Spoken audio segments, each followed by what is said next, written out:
She signed away 8 years of marriage without a single tear, and that silence frightened her husband more than any scream ever could. Margaret Hale sat at the long polished table in the private family court, her cream-colored suit perfectly pressed, her hands resting calmly beside the divorce papers.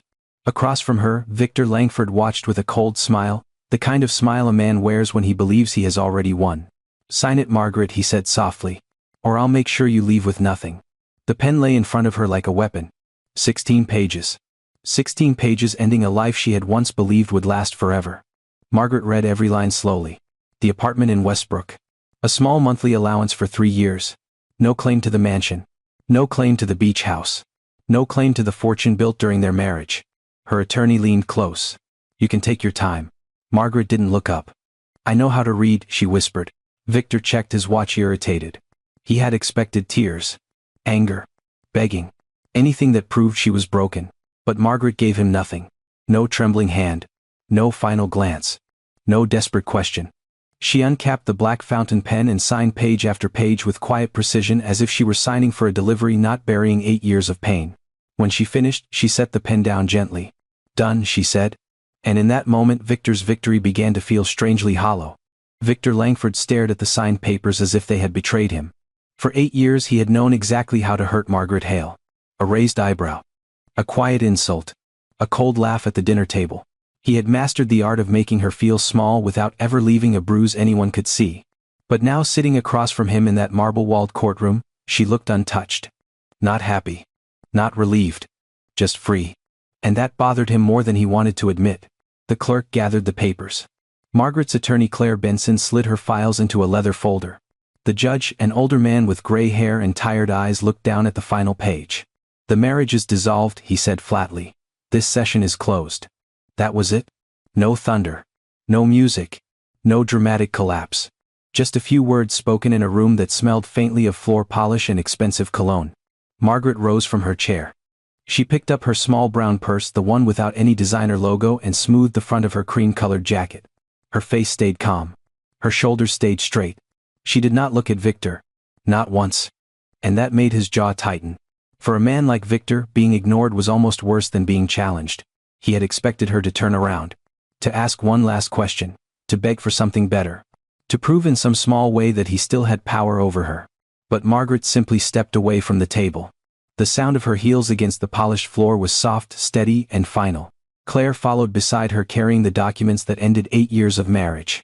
The courtroom door stood ahead of them, dark wood with frosted glass glowing faintly from the afternoon light in the hallway. Margaret reached for the handle. That was when Victor spoke. "Margaret?" His voice was low. Smooth. "Krell." She stopped, but she did not turn around. The whole room seemed to hold its breath. Claire's fingers tightened around the file folder. Even Victor's attorney Daniel Mercer paused with his pen still in his hand. Victor leaned back in his chair, wearing that familiar half-smile. The same smile he used at charity dinners. The same smile he wore in photographs. The same smile Margaret had once mistaken for charm. "I always knew you were nothing," he said. The words landed quietly, but they hit hard. Margaret kept her hand on the doorframe. Victor continued, enjoying the silence. "Just a pretty face who got lucky because I noticed her. That's all you ever were." Claire turned her head sharply, but Margaret did not move. Victor adjusted one gold cufflink as if he were discussing the weather. "I hope that little apartment is enough for you," he said. "Because without my name you are nobody in this city." Nobody spoke. Not the judge. Not the lawyers. Not the clerk holding the papers. No one stopped him. No one corrected him. No one told him that cruelty does not become less ugly just because it is spoken in a calm voice. Margaret stood there in the doorway, perfectly still. Inside her, something old and heavy shifted. For years she had lived under the weight of Victor's judgment. His money, his family, his friends. His world.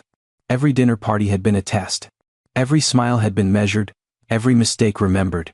He had made her feel like a guest in her own life. And now, with one final insult, he wanted to make sure she left carrying that same shame. But Margaret did not give it to him. She counted 4 seconds. 1, 2, 3, 4. Then she opened the door. The hallway outside was bright and quiet. Marble floors stretched beneath tall windows. The late afternoon sun spilled in pale gold and cold, cutting long rectangles across the corridor. Margaret stepped through. Behind her, the courtroom remained silent. Victor's words followed her, but they no longer had the same power. They sounded smaller out here. Thinner. Like smoke leaving a dying fire. Claire hurried after her, her heels clicking quickly against the marble. "Margaret," she said softly. Margaret kept walking. "Are you all right?" They reached the end of the hallway where a large window looked out over the city. Cars moved below like tiny pieces on a board. The sky had turned gray and the air outside looked heavy with rain. Margaret stopped.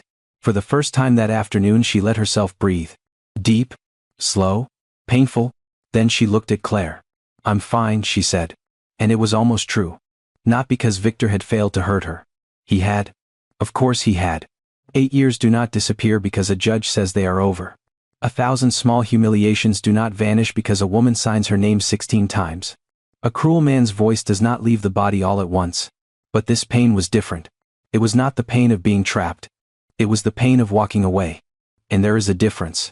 Margaret turned toward the courthouse exit. Through the glass doors she could see the first drops of rain darkening the stone steps outside. She walked toward them without looking back. Behind her, somewhere inside that polished courtroom, Victor Langford still believed he had won. He believed he had stripped her down to nothing. Her house. Her status. His last name. His protection. His world. But what Victor did not understand was this. A woman who walks out with her dignity still intact has not lost everything. Sometimes she has just taken back the one thing no man should have ever touched. Outside the courthouse the rain finally broke. Not a storm. Not yet. Just a slow cold drizzle that tapped against the black cars lined up along the curb and turned the stone steps slick beneath Margaret Hale's shoes. She paused under the courthouse awning staring out at the gray afternoon, her purse held close against her side. Behind her, Claire Benson said nothing. Good attorneys knew when to speak. Great ones knew when silence was the only mercy left. Margaret looked out over the city. The tall office towers. The glass windows. The polished world Victor Langford believed he owned. For 8 years he had told her who she was. A wife. An ornament. A woman lucky enough to stand beside him. A woman who should be grateful. But Victor had never known the truth. No one in his circle had. Not his mother Evelyn Langford with her diamond brooches and frozen dinner party smile. Not his brother Preston who looked at Margaret as if she were furniture he might one day claim. Not the women at the country club who spoke to her with soft voices and sharp eyes. None of them knew who Margaret Hale really was. They thought she came from nothing. They thought her quietness was weakness. They thought her simple clothes, her modest purse, her refusal to name drop or brag meant there was no name worth dropping. They were wrong. So terribly wrong. Across town, 42 floors above downtown, in a private hospital suite that smelled of white lilies and money, an old man sat by a wide window and watched the same rain slide down the glass. His name was Harrison Hale. To most people in Texas that name did not need an introduction. Hale. As in Hale Industries. Steel manufacturing. National trucking routes. Solar farms. Industrial real estate. Warehouses from Dallas to Phoenix. Factories that ran through the night with lights bright enough to turn midnight into morning. A business empire built from nothing but grit, timing, and a man who knew how to see 10 years ahead while everyone else was still arguing about tomorrow. Harrison Hale was 81 years old. Thin now. Quieter than he used to be. But even from a hospital bed with an IV taped to the back of his hand and a wool blanket folded over his knees, he still had the presence of a man people stood for before they knew why. He had started with nothing. The son of a truck mechanic and a schoolteacher in a small West Texas town. At 16 he sold used engine parts out of the back of a borrowed pickup. By 25 he owned a repair shop. By 35 he owned 3 warehouses, a trucking company, and enough land outside the city that bankers who had once ignored him suddenly began returning his calls. The rest became legend. Business magazines wrote about him. Governors called him. CEOs waited in his lobby. But none of those people mattered to him that afternoon. Only one person did. His daughter. Margaret. The only child he had. The only family he had left. And the one person he had not spoken to in 8 years. Harrison turned from the window and looked toward his assistant, a quiet woman named Nora Wells who stood near the door with a tablet in her hands. "Did you find her address?" he asked. His voice was low, rough, but still carried command. Nora nodded. "Yes, sir." He waited. She hesitated only half a second. "She left the courthouse about 20 minutes ago." Harrison closed his eyes. The courthouse. So it was done. His daughter's marriage had ended and he had not been there. He had not walked beside her. He had not held her hand. He had not told her that no piece of paper could ever make her less than she was. That failure settled over him heavier than the blanket on his knees. 8 years. 8 years of pride. 8 years of silence. All because Margaret had once told him she wanted her own life. Not his office. Not his boardroom. Not the future he had drawn out for her before she was old enough to understand it. She wanted design, color, fabric, rooms that felt alive, a career that belonged to her. And Harrison in his stubbornness had heard betrayal. If you won't learn the business, he had told her back then don't expect the business to carry you. Margaret had lifted her chin, hurt shining in her eyes. Then I'll carry myself. And she did. She left. She used her mother's maiden name when she needed to. She rented a small apartment. She took a junior job at an interior design firm. She lived carefully, quietly, independently. When she met Victor Langford, she was not introduced as Harrison Hale's daughter. She was just Margaret, a young woman in a navy dress at a charity dinner. Victor saw elegance. He saw beauty. He saw a woman he believed he could shape. But he never saw the empire standing quietly behind her name. Margaret never told him. At first because she wanted to know if he loved her without it. Later because she already knew the answer. Back at the courthouse steps, Margaret stepped out into the rain. Claire opened an umbrella beside her, but Margaret barely noticed. The drops touched her hair, her face, her cream-colored jacket. For the first time all day, her hands trembled. Not from fear, from the strange aching knowledge that the life she had been trapped inside was finally behind her. She did not know that her father had already sent a car. She did not know that Harrison Hale had whispered her name in a hospital room like a prayer. She did not know that the truth Victor had mocked was about to rise like thunder over his perfect little world. Victor Langford thought Margaret Hale had walked out of court with nothing. He had no idea she had been born into more power than he could ever borrow, buy, or marry into. And he had just made the worst mistake of his life. Margaret Hale had learned early that money could change the way people looked at you. Not slowly. Instantly. One name. One whispered connection. One raised eyebrow across a dinner table. And suddenly every smile became brighter. Every handshake lasted longer. Every man became more charming than he had any right to be. That was why she hid it. That was why the night she met Victor Langford she let him believe she was just Margaret Hale, a junior interior designer with a small apartment, a used sedan, and a paycheck that disappeared almost as quickly as it came. No family empire. No billionaire father. No army of attorneys. No last name that could make bankers stand up straighter. Just Margaret. And for a little while that felt like freedom. 8 years earlier she had walked into a charity dinner wearing a navy blue dress she had bought on sale and altered herself at the kitchen table. She remembered the lights. Soft gold over white tablecloths, crystal glasses catching the glow. Men in tailored suits talking about markets, politics, and golf as if the whole city existed for their convenience. Victor noticed her before dessert. Of course he did. Victor always noticed what he wanted. He crossed the room with a glass of wine in one hand and that easy polished smile on his face. "I don't think we've met," he said. "No," Margaret replied. "I don't think we have. I'm Victor Langford." He said his name like it should open a door. Margaret gave him a polite smile. Margaret Hale. That was all. Just her name. No explanation. No mention of Harrison Hale. No mention of Hale Industries. No mention that the quiet young woman standing in front of him had grown up watching governors wait in her father's living room and CEOs lower their voices when he entered the room. Victor waited half a second as if expecting more. When none came, his smile changed. Not enough for most people to notice. But Margaret noticed. She had spent her whole life reading people who wanted something. Still he stayed. He asked about her work. Her favorite buildings. The colors she liked in old houses. He laughed when she made a small joke about rich people choosing beige and calling it elegance. For the first time in years, Margaret felt seen without being measured. That feeling was dangerous. Warm. Addictive.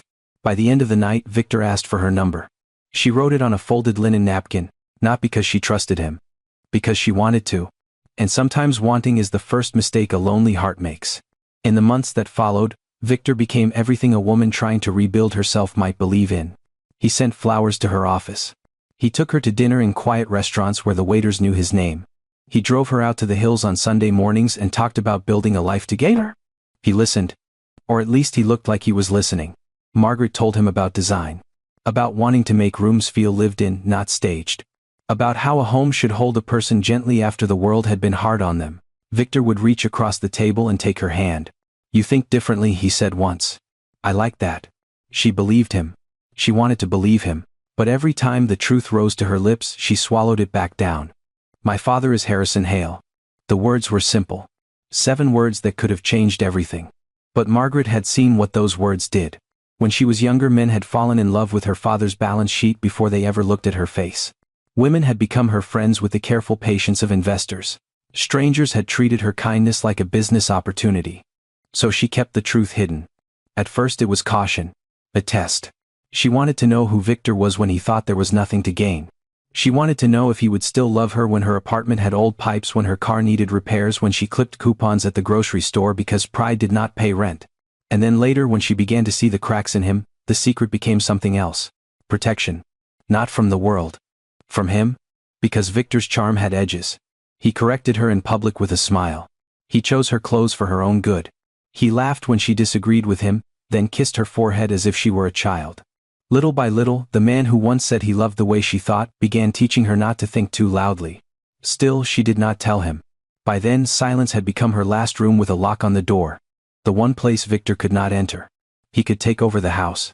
He could decide where they vacationed.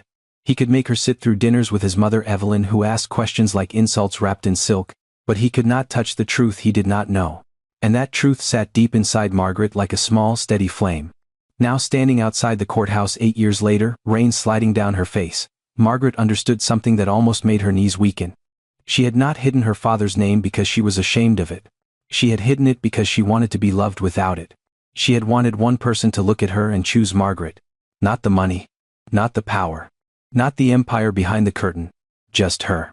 And Victor had failed that test long before he ever knew he was taking it. Claire Benson stood beside her under the umbrella, watching her carefully.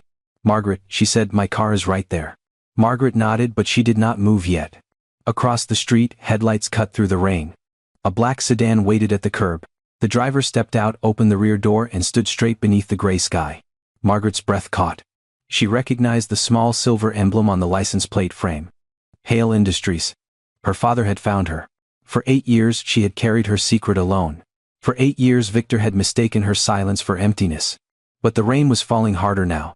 And somewhere above the city, Harrison Hale had finally stopped waiting. The black sedan waited in the rain like a memory Margaret had spent 8 years trying not to touch. Claire Benson followed her gaze and saw the silver emblem on the license plate frame. Hale Industries. Her eyes narrowed slightly. She was too professional to ask the obvious question, but the question was there. Margaret felt it. The whole world had questions now. But the oldest question was not Victor's. It was her father's. 8 years earlier, Margaret Hale had stood in Harrison Hale's private study, surrounded by dark wood shelves, leather chairs, and framed photographs of factories, groundbreakings, and men shaking hands beside giant machines. The room smelled of old books, black coffee, and power. Harrison sat behind his desk. Not angry. That would have been easier. He was calm. Still. The kind of calm that made the air feel heavy. Margaret was 22 then, wearing jeans, a white blouse, and the small pearl earrings her grandmother had left her. In her hands she held an acceptance letter to a design program she had dreamed about for years. She had rehearsed the conversation all morning. She had imagined him listening. She had imagined foolishly that maybe he would understand. "I don't want to study business management," she said. Harrison looked at her over the rim of his reading glasses. For a moment, the only sound was the clock ticking against the wall. "You're my only child," he said. "I know. Everything I built will be yours one day." Margaret swallowed. "I know that too." "Then act like it." The words were not shouted. They did not need to be. They struck harder because they were controlled. Margaret's fingers tightened around the letter. "I want to design homes," she said. "Rooms. Spaces. Things people actually live inside." Harrison leaned back slowly. "You want a hobby?" "No," she said. "I want a life." His eyes changed then. Just a little. But Margaret saw it. That was the moment he stopped hearing his daughter and started hearing defiance. Harrison Hale had built his empire by refusing to bend. He had survived banks that laughed at him, competitors who tried to crush him, and politicians who smiled while holding knives behind their backs. To him, surrender was weakness. Doubt was expensive. Emotion was something you locked away before it cost you the deal. And he had raised Margaret the only way he knew how. To be strong. To inherit. To continue. But Margaret did not want to become another executive in a glass tower reading reports about steel trucking routes, solar contracts, and industrial land. She wanted color, texture, light through curtains, the soft thud of a chair being moved into the perfect place. She wanted to build beauty, not boardrooms. Harrison stared at the acceptance letter like it was an insult. "Design will not prepare you to run Hale Industries." "I'm not asking it to." His jaw tightened. "You think freedom means doing whatever feels good." "No," Margaret said, her voice shaking now. "I think freedom means choosing something that belongs to me." That sentence changed everything. Harrison rose from his chair. Even at 73, he filled the room. "You were born with responsibilities most people would pray for. I was born as your daughter, she said. Not your replacement. Silence. Deep. Sharp. The kind that cuts before anyone moves. Harrison walked to the window and looked out at the city below. The late sun turned the office towers gold, but his face stayed in shadow. When he spoke again, his voice had become concrete. You study what I tell you to study, he said, or you learn how to support yourself. Margaret felt something inside her crack, not loudly, not dramatically, just enough that she knew it would never fit back the same way. She waited for him to turn around. He didn't, so she lifted her chin. Then I'll support myself. Harrison's shoulders stiffened. Still he did not turn. Maybe he believed she would apologize. Maybe he believed she would cry. Maybe he believed that pride once tested by rent and bills and loneliness would send her back through his door. But Margaret walked out. No slammed door. No shouting. No goodbye loud enough for the housekeeper to hear. Just footsteps down a hallway that had once felt like home. That night she packed 2 suitcases. She took clothes, her sketchbooks, her grandmother's earrings, and nothing that belonged to the company. She moved into a small apartment on the west side of town with pipes that knocked at night and a kitchen window that never quite closed. She found work as an assistant at a modest interior design firm. The salary was small. The hours were long. The furniture was second-hand. But every dollar was hers. Every bill had her name on it. Every morning when she locked the door behind her and went to work, she felt poor, tired, and completely alive. Those 3 years were hard. Harder than she ever admitted. There were nights she ate cereal for dinner because payday was still 2 days away. There were mornings she sat in her car outside the office, pressing her palms against the steering wheel, reminding herself that going back would be easier but not honest. And still she stayed away. Harrison stayed away too. 2 proud people standing on opposite sides of the same wound, waiting for the other to cross first. Then Victor arrived. With flowers. With dinners. With attention that felt like sunlight after a long cold season. Margaret had been lonely enough to believe warmth meant love. Now, 8 years later, standing in the rain outside the courthouse, she saw the cost of all that pride. The sedan door remained open. The driver waited. Claire touched her arm gently. Do you know that car? Margaret's throat tightened. Yes, she said. The rain ran down her cheeks, hiding whatever her face could no longer hold back. My father sent it. For a moment she could not move. Because the car was not just a car. It was a bridge. A question. Maybe even an apology. Margaret looked back once at the courthouse doors behind her. Inside, Victor Langford still believed he had stripped her of everything. But long before Victor, there had been another powerful man who tried to decide her future. Her father had lost her because of it. And now, after 8 years of silence, he was finally reaching across the distance pride had built. The driver did not ask questions.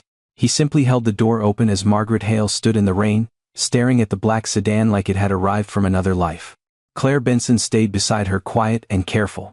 Margaret, she said softly, you don't have to go anywhere you don't want to go. Margaret almost smiled. That was the strange part. For years, everyone had told her where to stand, what to wear, how to speak, what to accept, what not to feel.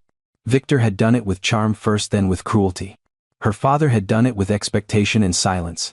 But now, for the first time in a long time, someone was simply giving her a choice. Margaret looked at the driver. Where is he? Street Catherine's Medical Center, ma'am, the driver said. Private wing. Her breath caught. A hospital. Not the downtown office. Not the mansion. Not one of Harrison Hale's boardrooms where powerful men waited with folders in their laps and fear behind their polite smiles. A hospital. Claire noticed the change in her face. Your father. Margaret nodded once. Then she stepped into the car. The ride across the city felt unreal. Rain blurred the windows. Traffic lights bled red and gold across the glass. Margaret sat in the back seat with her hands folded tightly in her lap, still wearing the cream-colored suit she had chosen that morning like armor. The divorce papers were signed. Victor's voice still echoed somewhere in her ribs. Without my name, you are nobody in this city. She closed her eyes. And for the first time, those words did not crush her. They angered her. Quietly. Deeply. Not because Victor had insulted her. Because he had believed it. He had looked at her for 8 years and seen nothing but what he thought he owned. At the hospital, the private wing was silent in the way only expensive places can be silent. Thick carpet. Soft lighting. Fresh white flowers on polished tables. Nurses moving like whispers. No crowded waiting room, no ringing phones. No ordinary grief spilling into the hallway. A woman in a navy suit met Margaret near the elevators. Nora Wells, she said gently. Your father's assistant. Margaret recognized the name. Her father trusted Nora with everything. Nora's eyes softened when she saw her. He's been asking for you. Margaret swallowed. How long has he been here? A few weeks. The answer landed heavily. A few weeks. And no one had called her. Or maybe no one knew how. Nora led her down a quiet corridor to a room at the end. The door was partly open. Inside, Harrison Hale sat near the window in a robe, a blanket over his legs, an IV line taped to his hand. He looked smaller. That was what hurt first. Not old. She knew he was old. Smaller. The man who once seemed made of steel now looked like time had finally found the joints and worked its way in. But when he turned his head, his eyes were still the same. Sharp. Blue-gray. Unforgiving to the world. And suddenly wet when they landed on her. Margaret, he said. One word. 8 years inside it. She stood in the doorway, unable to move. Harrison looked at Nora. Leave us. Nora stepped out and closed the door softly behind her. For a moment, father and daughter only stared at each other. The rain moved down the window behind him. Margaret's throat tightened. You sent a car. I should have sent one years ago, he said. That almost broke her. She looked away quickly, blinking hard. Harrison's hand trembled slightly as he reached toward a folder on the table beside him. Even now, sick and weakened, he had documents within reach. That was so much like him that Margaret nearly laughed and cried at the same time. I heard what happened today, he said. Margaret went still. What did you hear? His jaw hardened. Enough? She said nothing. He opened the folder. Inside were notes. Names. Dates. The courthouse. The divorce agreement. Victor's attorney. The property terms.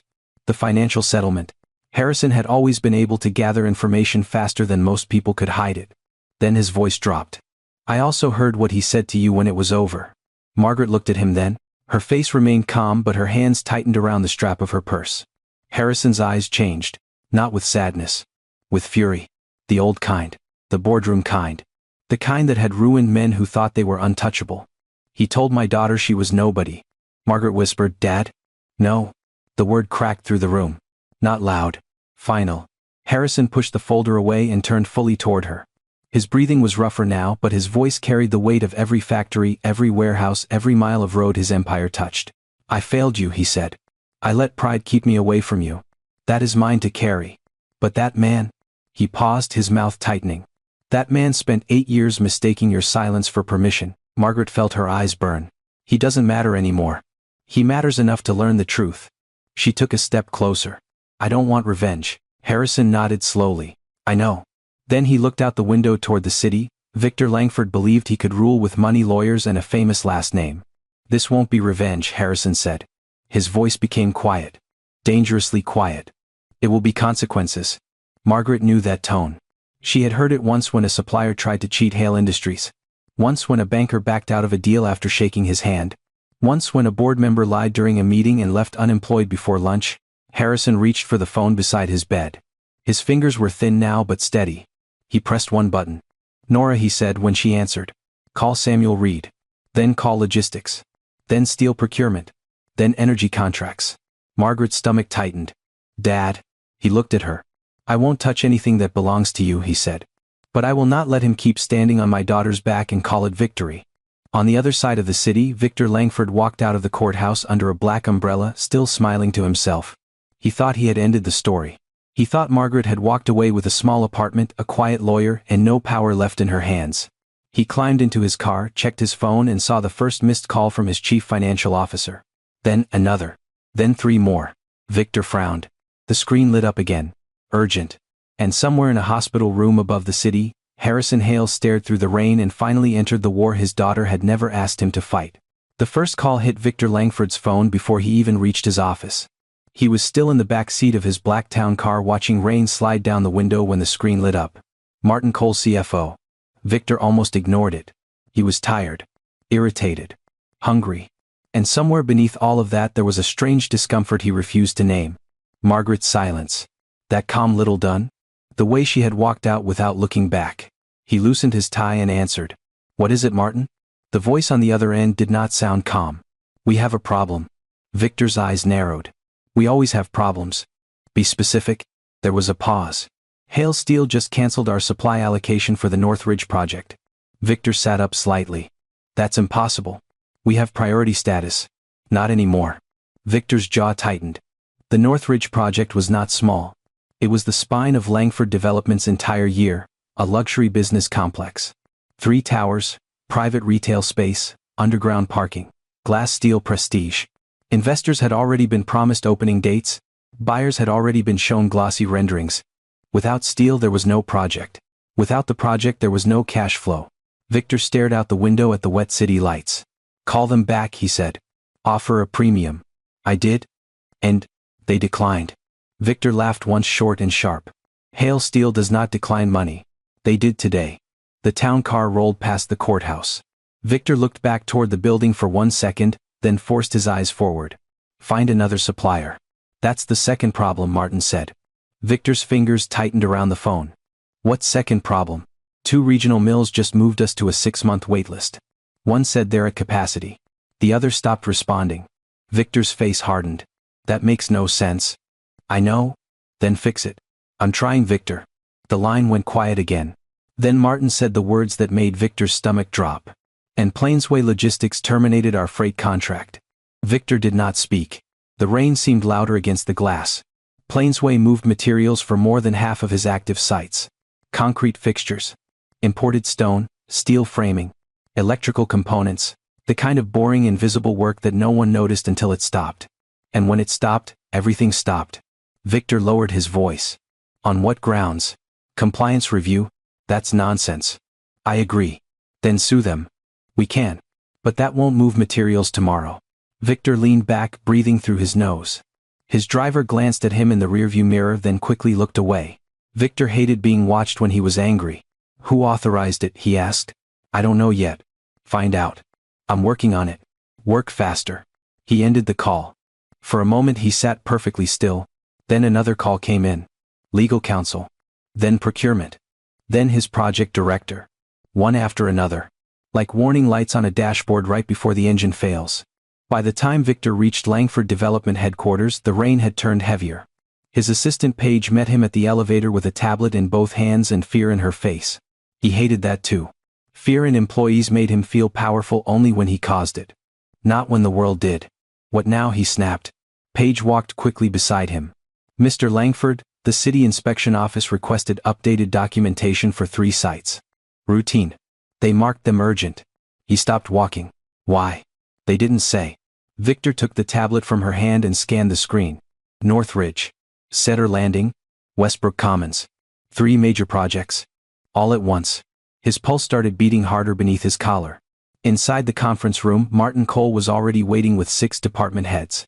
Nobody was sitting comfortably. Nobody had coffee. Nobody looked at him for more than half a second. Victor tossed the tablet onto the table. Someone talk. Martin stood. In the last 90 minutes we've had supplier disruptions, logistics terminations, inspection notices, and 2 private lenders requesting early risk reviews. Victor stared at him. Risk reviews? Yes. On loans already approved. Yes. Victor laughed again, but this time no one else even pretended to smile. He walked to the window. Below, traffic crawled through the rain. Downtown glowed silver and red beneath the storm. From this height the city still looked like something he could own. But the phone in his pocket kept vibrating. Again. Again. Again. He pulled it out. A message from his attorney. Call me immediately.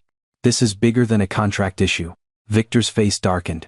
Behind him, Martin continued. We also received notice from Sunvale Energy that they're reviewing power commitments for the Northridge development. Victor turned slowly. Sunvale doesn't review, Sunvale invoices. They're reviewing. Why? Martin swallowed. They cited internal policy. Victor slammed his hand on the table. Enough with policy. Enough with compliance. Enough with reviews. Somebody's doing this. No one answered. But everyone in the room already knew. This was not bad luck. Bad luck came one piece at a time. This was coordinated. Precise. Quiet. And ruthless. The kind of pressure that did not break windows. It cut oxygen. Victor looked from face to face. Who has the reach to do this? Silence. Paige stood near the wall, pale, holding her tablet against her chest. Martin hesitated. Victor saw it. What he said. Martin looked down at his notes. There's overlap. With what?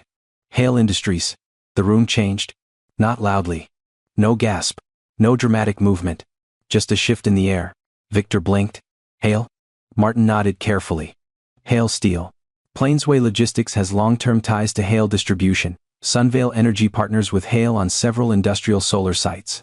The lenders involved have exposure to Hale-backed projects. Victor stared at him. That's a coincidence.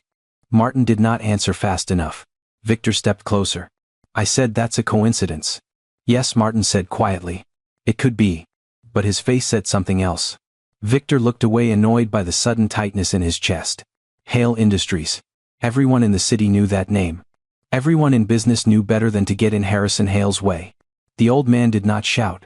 He did not threaten in public. He simply moved one piece on the board, and powerful men discovered how fragile their kingdoms really were. Victor's mouth went dry. Then he shook his head. No. Hale has no reason to touch us. And there it was. The lie he needed to believe. Across town, in a quiet hospital room high above the city, Harrison Hale sat beside the rain-streaked window with a phone on the table and a folder open across his lap. Nora Wells stood near him waiting. Margaret stood by the wall, her arms folded tightly, watching the old man work with the calm precision of a surgeon. Harrison did not smile. He did not celebrate. He simply listened as Samuel Reed, his chief legal strategist, reported through the speakerphone. Langford's team is panicking, Samuel said. They're making calls everywhere. Harrison looked at Margaret. Her face was unreadable. Do not destroy employees, she said softly. Harrison held her gaze. I won't. And no lies. Never needed them. Samuel continued. We've done everything within existing contract rights. No illegal pressure. No false claims. Just reviews, terminations where permitted, and reassignment of capacity. Margaret looked down. This was the language of power. Not screaming. Not revenge. Not rage. Just doors closing. One by one. Harrison's voice was low when he spoke again. Victor Langford told my daughter she was nobody. Margaret closed her eyes. Dad. He turned back to the phone. Let him learn how many things he has been standing on without knowing who built the floor. At Langford headquarters, Victor stood in the conference room as another email arrived. Another delay. Another review. Another door shutting in his face. For the first time in years, he felt something unfamiliar. Not anger. Not pride. Fear. Because the city he thought belonged to him had just reminded him that some names were bigger than his. And somewhere in that fear, though he refused to admit it, Margaret Hale's silence finally began to make sense. Victor Langford did not sleep that night. He sat alone in his glass-walled office long after everyone else had gone home. The city stretched beneath him like a dark machine. Rain streaked the windows. The lights of downtown shimmered and broke across the wet streets below. His desk was covered with documents. Supplier notices. Contract reviews. Inspection alerts. Emails from lenders.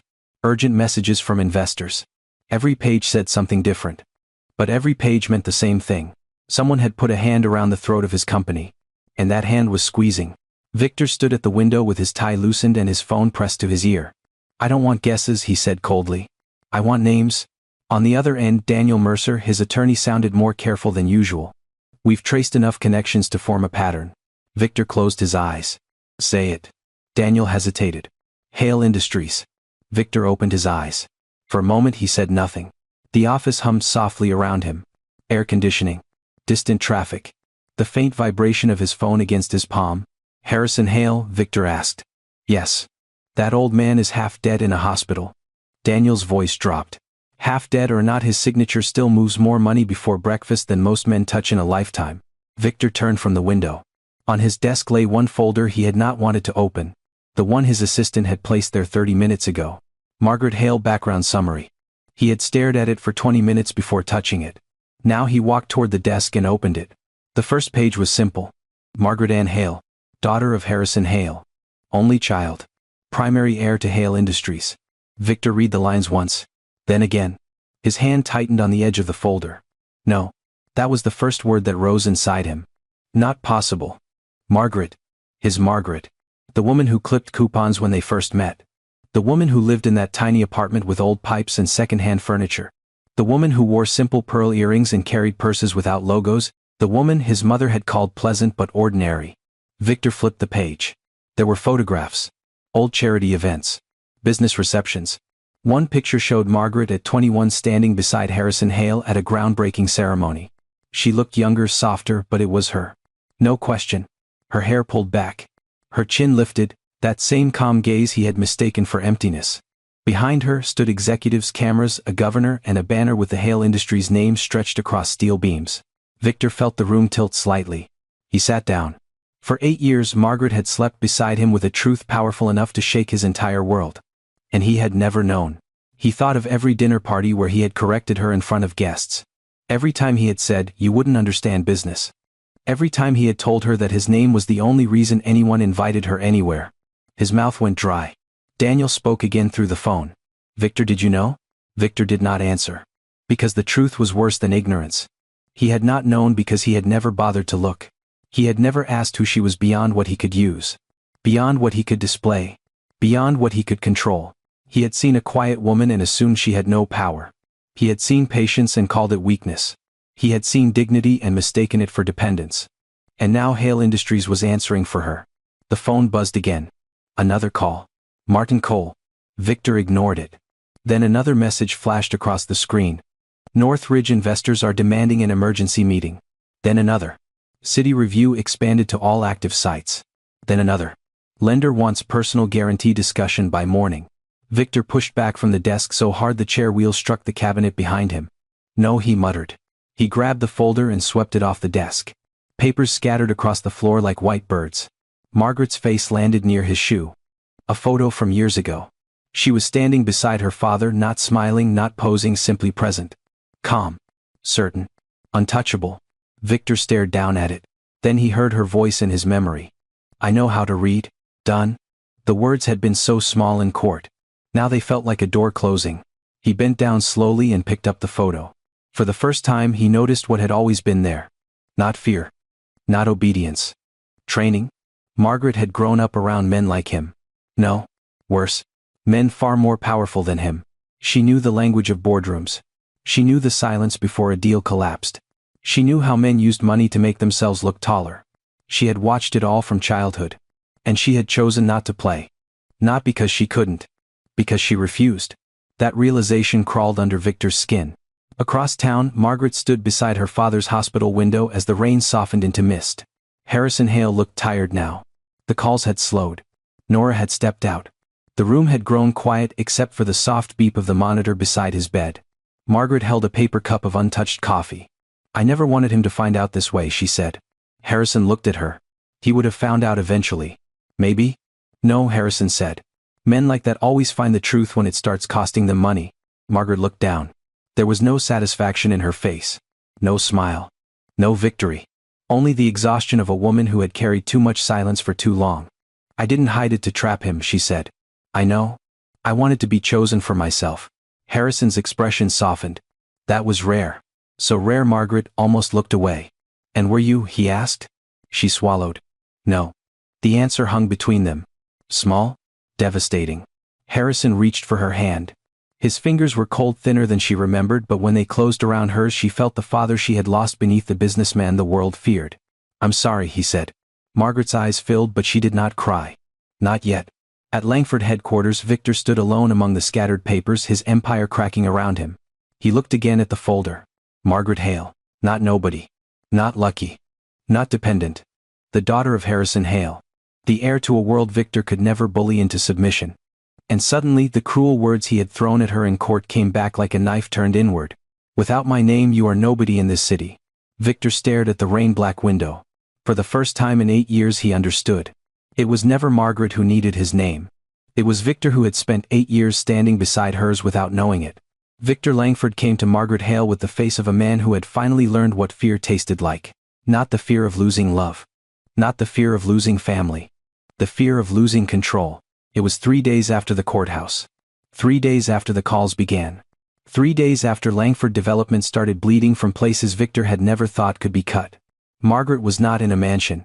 She was not sitting behind her father's desk. She was in the small apartment. The divorce papers had left her standing barefoot in the kitchen making tea in a chipped white mug. The apartment was quiet. Too quiet sometimes. But it was hers. No heavy footsteps in the hallway. No cold voice from another room. No expensive furniture chosen to impress people she never liked. Just rain tapping the window, a kettle warming on the stove, and the slow return of her own breathing. Then came the knock. 3 sharp taps. Margaret looked toward the door. She already knew. Some knocks carry guilt before the door even opens. When she pulled it open, Victor stood in the hallway in a dark suit that looked slept in. His hair was still combed back but not perfectly. His eyes were tired. His jaw was tight. Behind him stood his brother Preston Langford, pale and restless, checking over his shoulder as if reporters might appear from the stairwell. For a moment nobody spoke. Victor looked past her into the apartment. The small sofa. The old lamp. The plain kitchen table. A place he had once considered beneath him. Now, it was the only doorway in the city he needed open. Margaret, he said. Her name sounded different in his mouth now. Less like a possession. More like a plea he hated making. She did not step aside. What do you want, Victor? Preston moved first. We need to talk. Margaret looked at him. His confidence, the old smirk, the lazy contempt, it was all gone. In its place was panic wearing a tailored jacket. You need to talk, she said quietly. That is not the same thing. Victor exhaled through his nose. I know you're angry. Margaret gave a small, tired smile. No, you don't. That stopped him. Because she did not say it sharply. She said it like a fact. Victor glanced down the hallway. Can we come in? Margaret stood still. For 8 years he had entered every room as if it belonged to him. Her bedroom, her kitchen, her thoughts, her future. He had never asked permission for anything that mattered. Now he was asking for a doorway. And she let the silence stretch just long enough for him to feel it. Then she stepped back. 5 minutes? Victor and Preston entered. They looked too large in the small apartment. Too polished. Too out of place. Victor's eyes moved across the room, taking inventory the way he always did. But this time there was no judgment in his face. Only confusion. How had she lived like this and never broken? How had she walked away from him without begging? How had he missed everything? Margaret closed the door and remained standing. Victor did not sit. Neither did Preston. The kettle began to whistle softly behind her. Preston spoke fast. Your father is destroying us. Margaret turned off the stove. My father is reviewing business relationships. Don't play games, Preston snapped. Victor shot him a warning look. Preston swallowed his anger, but his hands were shaking. Our projects are frozen. Investors are calling. Suppliers won't return messages. Lenders are asking questions we can't answer. Margaret poured hot water into the mug. The scent of tea rose between them. Simple. Warm. Human. Everything Victor's world had forgotten how to be. He stepped closer. Margaret, tell him to stop. She looked up. There it was. Not apology. Not understanding. A request. No. A demand wearing a softer coat. Tell him yourself, she said. Victor's face tightened. He won't take my call. I'm not surprised. Preston laughed bitterly. So that's it? You're just going to stand there and watch everything burn. Margaret wrapped both hands around the mug. I am standing in the apartment your brother left me. The room went silent. Victor's eyes flickered. Margaret continued, her voice calm. The same apartment he expected me to be grateful for. The same apartment he thought would prove I was nothing without him. Victor looked away. Preston did not. We're talking about hundreds of employees, he said. Families, contractors. People who had nothing to do with your marriage. Margaret's expression changed then. Not softened. Sharpened. You should have thought about them before building a company so dependent on men you treated like stepping stones. Preston opened his mouth. Nothing came out. Victor finally spoke lower now. I made mistakes. Margaret looked at him for a long moment. 1,000 memories moved behind her eyes. The dinner parties. The corrections. The laughter. The final insult in court. Victor, she said, you didn't make mistakes. You made choices. His face went pale. She did not raise her voice. She did not need to. You chose to humiliate me. You chose to underestimate me. You chose to believe money made you untouchable. And now you are discovering that every empire has walls and every wall has someone who built it. Victor swallowed hard. What do you want? Margaret almost laughed. That question. After all this time, he still believed pain was a negotiation. I don't want anything from you, she said. Preston stepped forward. Then help us. Margaret looked at him. I'll give you advice. Victor's eyes lifted. Advice. Yes. She set the mug down on the counter. Stop pretending this is a personal attack. Open your books. Call your lenders before they call the press. Protect the employees first. Sell the assets you can afford to lose. Renegotiate with smaller suppliers instead of trying to bully the large ones. And if you want Hale Industries to consider future business, send a formal proposal through counsel like everyone else. Preston stared at her. That's it. That's it. Victor's voice cracked slightly. Margaret, please? There it was. The word he had never used when it mattered. Please? It did not heal anything. But it did mark the place where arrogance finally collapsed. Margaret looked at him, and for 1 second she saw the man she had once wanted him to be. Not the powerful husband, not the cruel one, just a frightened man watching his own pride swallow him alive. And still she did not rescue him. Because kindness was not the same as surrender. I'm not going to destroy you, she said, but I am not going to save you from the truth either. Victor's eyes filled with something close to shame. Preston turned toward the door, first angry because anger was easier than embarrassment. Victor stayed a moment longer. "I didn't know who you were," he whispered. Margaret picked up her tea. "Yes," she said softly. "That was the problem." He flinched. Not because she was cruel. Because she was right. A minute later the door closed behind them. Margaret stood alone in the quiet apartment, listening to their footsteps fade down the hall. She had not screamed. She had not begged. She had not punished them for sport. She had simply refused to carry their consequences for them. Outside, the rain stopped. For the first time in 8 years, the silence in Margaret's home did not feel empty. It felt like peace. Margaret did not see Victor again for a long time. Weeks passed. Then months. The small apartment became less like a punishment and more like a beginning. She painted the walls warm white. She placed fresh flowers by the window. She opened her sketchbooks again. Slowly, the woman Victor had tried to erase began to return. And one quiet Sunday afternoon, Margaret visited Harrison Hale. Not in a boardroom. Not in a hospital. At his old house, where sunlight came through the kitchen windows and coffee steamed between them. For a while neither of them spoke. Then Harrison reached across the table and placed his hand over hers. "I should have listened," he said. Margaret looked at the hand that had built an empire. Now it trembled. But this time she did not pull away. "And I should have come home sooner," she whispered. No grand speech followed. No perfect ending. Just two proud hearts finally tired of being alone. Margaret kept her name. Her real name. Not because it made her powerful. But because she no longer needed to hide from it. She was not Victor's ex-wife. She was not Harrison Hale's shadow. She was Margaret Hale. And for the first time that was enough. Never let anyone convince you that your worth depends on their approval, their money, or their last name. Real dignity is quiet, but it is powerful. Sometimes walking away without revenge is the strongest victory of all. What would you have done if you were Margaret? Share your thoughts in the comments. And if this story touched your heart, subscribe to the channel for more emotional stories about courage, dignity, and second chances.